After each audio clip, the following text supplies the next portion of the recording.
ಎಲ್ಲರಿಗೂ ನಮಸ್ಕಾರ. Welcome back to ನಮ್ಮ ಯೂಟ್ಯೂಬ್ ಚಾನಲ್. ಇವತ್ತು ನಮ್ಮ ರೆಸಿಪಿ ಅಂದರೆ ಒಂದು ಟೊಮೆಟೊ ಗೊಜ್ಜು ಮಾಡಿ ತೋರಿಸ್ತಾ ಇದ್ದೀನಿ ಸಿಂಪಲ್ಲಾಗಿ. ಮೊದಲಿಗೆ ನಾನೊಂದು ಬಾಣಲಿ ಇಟ್ಕೊಂಡು ಒಂದು 4 ಸ್ಪೂನ್ ಎಣ್ಣೆ ಹಾಕಿ ಸಾಸಿವೆ, ಜೀರಿಗೆ, ಹಸಿಮೆಣಸಿನ್ಕಾಯಿ ಮತ್ತು ಬೆಳ್ಳುಳ್ಳಿ, ಸಿಪ್ಪೆ ತೆಗೆದಿರೋಂಥ ಬೆಳ್ಳುಳ್ಳಿ ಹಾಕಿ, ಹಾಗೆಯೇ ಸ್ವಲ್ಪ ಈರುಳ್ಳಿ ಹಾಕಿ ಅದು ಗೋಲ್ಡನ್ ಬ್ರೌನ್ ಬರೋ ತನಕ ಅದನ್ನು ಚೆನ್ನಾಗಿ ಫ್ರೈ ಮಾಡ್ಕೋಬೇಕಿಲ್ಲಿ. ನಾನಿಲ್ಲಿ ಒಂದು 3-4 ಜನಕ್ಕಾಗುವಷ್ಟು ಮಾಡ್ತಿರೋದು. ನೀವು ಎಷ್ಟು ಜನ ಇರ್ತೀರ ಅದನ್ನು ನೋಡಿಕೊಂಡು ಇದರಲ್ಲಿ ನಿಮ್ಮದು ಎಷ್ಟು ಬೇಕಾಗುತ್ತೆ ಅಷ್ಟು ಅಳತೆಯಲ್ಲಿ ನೀವು ಹೆಚ್ಚಿಸ್ಕೊಳ್ಬೋದು.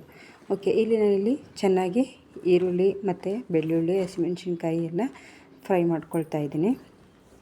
ಇದೆಲ್ಲ ಚೆನ್ನಾಗಿ ಫ್ರೈ ಮಾಡ್ಕೊಂಡಿದ ನಂತರ ಇದಕ್ಕೆ ನಾನು ಟೊಮೆಟೊ ಹಾಗೆ ಕೊತ್ತಂಬರಿನ ಹೀಗೆ ಆಯಿಲಲ್ಲಿ ಫ್ರೈ ಮಾಡೋದ್ರಿಂದ ಅದರ ಟೇಸ್ಟ್ ಇನ್ನೂ ಚೆನ್ನಾಗಿ ಬರುತ್ತೆ ಅನ್ನೋ ಕಾರಣದಿಂದ ಕೊತ್ತಂಬರಿ ಸೊಪ್ಪನ್ನು ನಾನು ಇವಾಗಲೇ ಆ್ಯಡ್ ಮಾಡ್ತಾಯಿದ್ದೀನಿ. ಇದ್ರ ಜೊತೆಗೆ ಸ್ವಲ್ಪ ಬೆಲ್ಲ, ಏನಕ್ಕೆ ಅಂದರೆ ಹುಳಿ ಇರುತ್ತೆ ಕೆಲವೊಂದು ಟೊಮೆಟೊಗಳು, ಅದಕ್ಕೋಸ್ಕರ. ಹಾಗೆಯೇ ಇಲ್ಲಿ ಹಸಿ ಬಟಾಣಿ, ಇವಾಗ ಬಟಾಣಿ ಸೀಸನ್ ಇರುತ್ತಲ್ಲ, ಹಾಗಾಗಿ ಹಸಿ ಬಟಾಣಿನೂ ಸಹ ಇಲ್ಲಿ ಆ್ಯಡ್ ಮಾಡ್ಕೊಂಡಿದ್ದೀನಿ.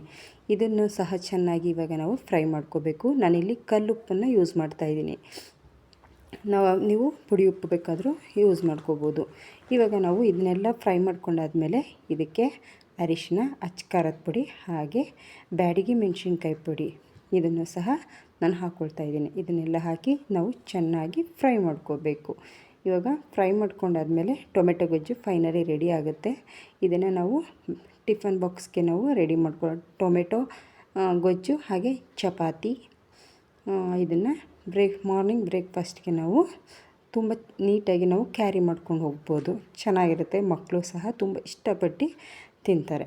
ಅದಕ್ಕೋಸ್ಕರ ಇದು ನೋಡಿ ನಮ್ಮ ಟೊಮೆಟೊ ಗೊಜ್ಜು, ಹಾಗೆಯೇ ಕರ್ಬೂಜ ಜ್ಯೂಸು, ಚಪಾತಿ ಇದಿಷ್ಟು ಮಧ್ಯಾಹ್ನಕ್ಕೂ, ಹಾಗೆಯೇ ದಾಳಿಂಬೆ, ಇದು ಮಕ್ಕಳ ಲಂಚ್ ಬಾಕ್ಸ್ಗೂ ಸಹ ಚೆನ್ನಾಗಿರುತ್ತೆ. ನಮಸ್ಕಾರ.